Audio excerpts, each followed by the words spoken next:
സർക്കാർ ഉദ്യോഗസ്ഥർ ക്ഷേമ പെൻഷൻ വാങ്ങുന്നത് തെറ്റായ കാര്യമാണെന്ന് ധനകാര്യ വകുപ്പ് മന്ത്രി കെ.എൻ. ബാലഗോപാൽ. 1488 സർക്കാർ ജീവനക്കാർ സാമൂഹ്യ സുരക്ഷാ പെൻഷൻ കൈപ്പറ്റുന്നു എന്ന് ധനവകുപ്പ് നടത്തിയ പരിശോധനയിൽ കണ്ടെത്തിയതിനോട് പ്രതികരിക്കുകയായിരുന്നു മന്ത്രി.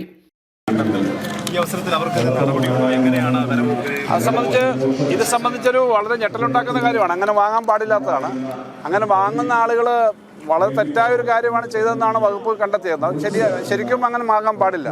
അതിനെ സംബന്ധിച്ച് ശക്തമായി നടപടികൾ സ്വീകരിക്കും. കാരണം ഇതിൻ്റെ ഫൈൻഡിംഗ് എല്ലാം വന്നു. അതിൻ്റെ ആവശ്യമായിട്ടുള്ള നടപടിക്രമങ്ങൾ സ്വീകരിക്കാനായിട്ട് വകുപ്പുകളോട് ഇൻഫോം ചെയ്യാൻ വേണ്ടിയിട്ട് ധനകാര്യ വകുപ്പ് ആവശ്യപ്പെട്ടു. ലിസ്റ്റിനകത്ത് കുറേ ആളുകളുണ്ട്. അതൊന്നും ഞാനിപ്പോൾ പറയാൻ പറ്റുന്നല്ല. ഫയല് കണ്ട കാര്യങ്ങളെല്ലാം അവർ നോക്കി അത് വകുപ്പിൽ നിന്ന് അതിൻ്റെ നിലപാടെടുക്കും. സാധാരണഗതിയിൽ അങ്ങനെ ചെയ്യാൻ പാടില്ലാത്തതാണ്. ഇങ്ങനെ മേടിക്കാൻ പാടില്ലാത്തതാണ്. ഒരു വരുമാനമുള്ളവർ വേറെ മേടിക്കാൻ പാടില്ലാത്തതാണ്. തെറ്റായ കാര്യമാണ്. സർക്കാരിൻ്റെ ഫണ്ട് ഏറ്റവും പാവപ്പെട്ട ആൾക്ക് കൊടുക്കാനുള്ള ഫണ്ട് വേറെ മേടിക്കാൻ പോകാൻ പാടില്ല. ഇതുപോലുള്ള കാര്യങ്ങൾ തുടരാതിരിക്കാൻ കൃത്യമായി അത് തെറ്റായ രീതിയിൽ ആ ഫണ്ടുകൾ വാങ്ങിക്കാതിരിക്കാനും ഉള്ള നടപടി ഇതിൻ്റെ ഭാഗമായിട്ടുണ്ടാവും. ഇത് എത്ര കാലമായിട്ടൊന്ന് നോക്കണം. ഇത് അനർഹരായ ആളുകൾ ചിലത് ഇത് വലിയ 62 ലക്ഷം പേരാണ്.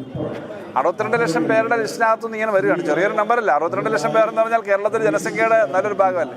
അപ്പം അത്തരം കാര്യത്തിനകത്ത് ഇത് വരുമ്പോൾ കുറച്ചതിനൊരു ഗൗരവം വരും എന്നാണ് കരുതുന്നത്. എന്തായാലും അതിനാവശ്യമായ നടപടികൾ സ്വീകരിക്കാൻ പറഞ്ഞിരിക്കുകയാണ്.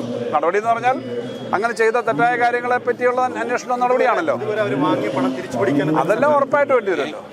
അതെല്ലാം ഉറപ്പായിട്ട് വേണ്ടി വരും മേടിച്ചിട്ടുള്ളത്. അത് മാത്രമല്ല, ഞാനൊരു തെറ്റായ സ്റ്റേറ്റ്മെന്റ് കൊടുത്തിട്ട് പണം വാങ്ങാൻ പാടില്ല. അതൊരു നിയമപരമായ തെറ്റാണ്. തെറ്റായൊരു സ്റ്റേറ്റ്മെന്റും കൂടെ അല്ലേ വാങ്ങുന്നത്. എനിക്ക് മറ്റു വരുമാനമില്ല, എനിക്ക് ഇല്ല, ഞാൻ എലിജിബിൾ ആണെന്ന് പറഞ്ഞിട്ടാണല്ലോ ഈ പണം വാങ്ങുന്നത്. അത് സർക്കാരിൻ്റെ ശമ്പളം വാങ്ങുന്ന ഒരാൾ വാങ്ങുകയെന്ന് പറഞ്ഞാൽ ഒന്നാലോചിച്ച്, നല്ല വരുമാനമുള്ള ഒരാൾ അത് വാങ്ങിയാലും പ്രശ്നമാണ്. അതിന് സർട്ടിഫിക്കറ്റ് കൊടുക്കുന്ന പഞ്ചായത്തിൻ്റെയും മുനിസിപ്പാലിറ്റിയുടെയും ഒക്കെ ഉദ്യോഗസ്ഥന്മാരത് ചെയ്താലും തെറ്റാണ്. അപ്പം തെറ്റിൻ്റെ ഗ്രാവിറ്റി വളരെ കൂടുതലാണ്.